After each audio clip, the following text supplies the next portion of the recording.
Hi, I'm Nicole Maxali. I am a producer, writer, and an emerging filmmaker. So before 2020, I used to describe what I did as an actor and writer. But because of COVID, I've now transitioned into emerging filmmaker. And that is a crazy story. I used to live in New York. I was on set all the time, New Amsterdam, Law and Order, booking all these gigs, going to auditions. But March 13th, 2020, something crazy happened. My husband and I were actually house hunting in New York, and he turned to me after we've seen like our 14th brownstone, and he said, "My throat is so sore." And so I told him, "Go to sleep, sleep it off, you'll be fine in the morning." And the next morning, he had a fever. And then 2 days after that, he had stopped eating.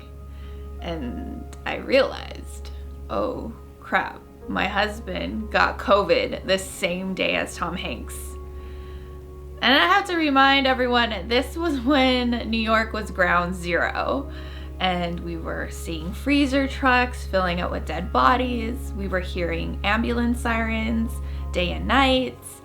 And it was pretty scary. I was scared. I was actually scared that I would wake up one morning and my husband would be dead. So as soon as he recovered, luckily by the grace of God, he recovered. Not 100%, he still has long COVID.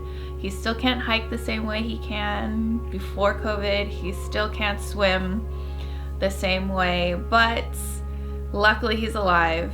And after he recovered, we booked one-way tickets to California. Because even though COVID killed my dreams, it gave me a new, it just gave me new priorities.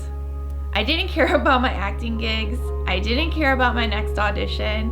I didn't even care about all of our stuff in our tiny one-bedroom apartment. All I cared about was us being safe and seeing our family again, seeing my mom again, seeing his parents again. And so I told him, let's just leave all our stuff and go. We had no idea when we'd be back. And after that, we just sheltered in place with our family here in California. And even though COVID killed my dreams, it also gave me this beautiful gift of time. Time to realign, time to reground, and time to remember who I really was. And during that time, as the great philosopher Tupac Shakur once said, real eyes, realize, realize. And what I realized during that time of shelter in place was that my dreams as an actor actually weren't my dreams. Those were myths and lies that white Hollywood, built on white supremacy, had given all of us folks in the industry as a possibility, as a dream. But what I realized after hustling for 8 years in New York, that winning Oscars and being on Broadway, those were actually dreams just built for women that look like Jennifer Lawrence and Kristen Bell. Those weren't dreams actually built for people that look like me. The darker Asians, the Filipinos, flat noses, dark skin, thick bodies. Those weren't for us. And so I realized the system that I was trying to achieve my dreams in wasn't for me. That system was built for me playing the nurse role. And I will tell you, I played the nurse so many times on New Amsterdam. I now joke with my mother-in-law that I have a respectable career finally. Every time I will send her selfies of me in my scrubs and tell her, look, I'm finally a nurse. And that was really my main gig in New York, was playing the nurse on New Amsterdam. And so COVID allowed me to see that if I wanted to dream bigger, I could. And I started to evolve past those small dreams. And soon my dreams were rooted in my purpose of sharing Filipino American stories, sharing BIPOC stories, based here in the Bay and bringing Bay culture to the mass media and sharing my experience as a woman of color, third generation FilAm. And one of my dreams was writing and directing a feature film about my uncle, who was a civil rights student activist at SF State in the 1960s, who helped to create the very first ethnic studies program in the country, and who actually was the first Filipino to teach FilAm studies in a university ever. And so a lot of Filipinos and Asian Americans don't even know who he is or his struggles or sacrifices. He faced police brutality. He went to federal prison because the FBI targeted him due to his involvement with the Black Panthers, with the Third World Liberation Fronts. And it's not fair, and his story deserves to be heard. And so I had this dream of creating this movie about him. But with big dreams come big fears. And soon I started to feel all this imposter syndrome because I never went to film school, because I never went to UCLA or NYU or Columbia. I mean, my parents raised me on welfare, so I never had that chance.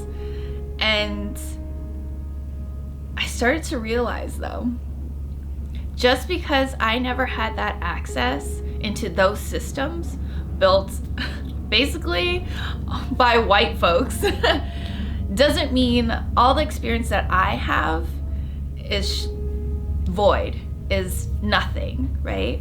And so what I started to do was not see my career transition as a ladder, but see it as a circle. Because a ladder represents hierarchy. It's capitalistic in nature. It means you're starting from a bottom, from nothing. Whereas a circle represents community and wholeness and self. And when I realized it, stepping into my circle, stepping into my community, I'm actually able to manifest so much more. And so I asked my community for help. I asked Filipino American actors here in the Bay to help me with the table read. I casted the roles, and I was able to actually finish a full-length script that's 90 pages in 2 weeks because my community came and showed up for me. And because of that, I was able to submit that script to Sundance. And because I started to believe in myself and my ability to tell this story, I got into the second round at Sundance Institute for their feature film program. And I'm super excited, and I just want other Filipino and Asian Americans and just people of color in general to understand that they have everything they need already within. And we don't need to rely on systems that weren't even built for us in order to succeed. We have systems in our community. We have systems in our kapwa, in our folks that believe in us. So we should rely on those circles. And there's something that my uncle told me before he passed away, and it was, we all have the capacity to change. So I like to tell people, when we change our thoughts, we can change our systems, and then we can change the world.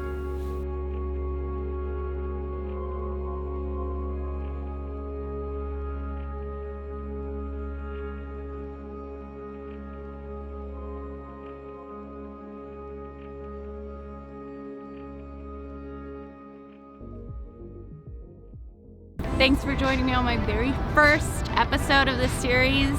Stay tuned. We're going to be doing some really cool, exciting, magical stuff in the next coming episodes. Subscribe if you want, and